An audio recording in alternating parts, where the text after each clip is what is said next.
இல்லையா? அவங்க எவ்வளவு பேர் நிலம்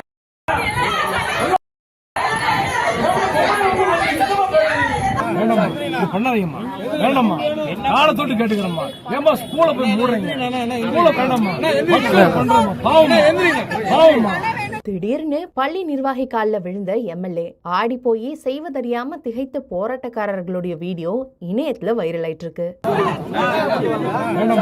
பண்ணாதீங்கம்மா, வேண்டாம்மா, காலை தொட்டு கேட்டுக்கிறோம்மா. ஏமா ஸ்கூல போய் மூடுறீங்க? ஸ்கூல வேண்டாம்மா, பண்றோம்மா, பாவமா பாவமா.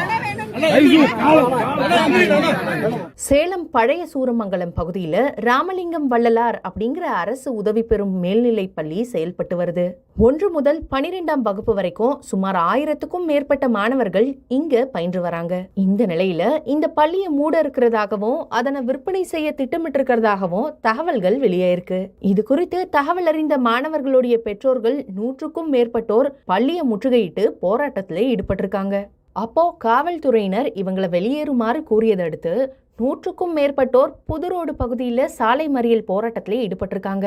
இதனால இரும்பாலை பிரதான சாலையில போக்குவரத்து பாதிப்பு ஏற்பட்டிருக்கு. இதுக்கிடையில சேலம் மேற்கு சட்டமன்ற உறுப்பினர் அருள் மற்றும் போலீசார் பெற்றோர்கள் கிட்ட பேச்சுவார்த்தை நடத்திருக்காங்க.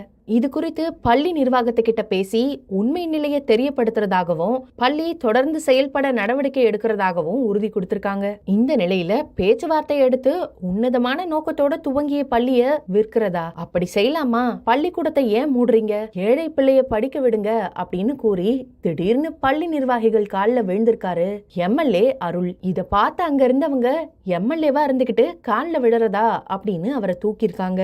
இது தொடர்பான வீடியோ காட்சி வெளியாகி சமூக வலைதளத்துல வைரல் ஆயிட்டு இருக்கு.